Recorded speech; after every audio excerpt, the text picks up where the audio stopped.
نحن نرزقك والعاقبة للتقوى وقالوا لولا يأتينا بآية من ربه أولم تأتهم بينة ما في الصحف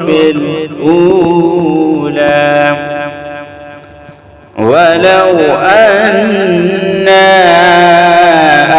أهلكناهم بعذاب من قبله لقالوا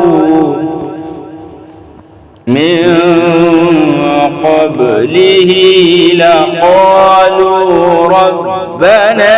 لولا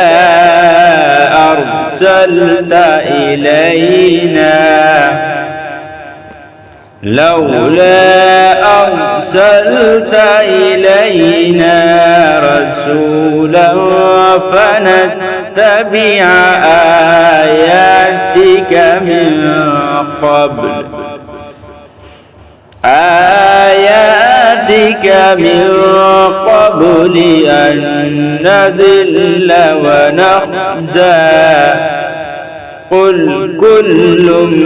متربص فتربصوا فستعلمون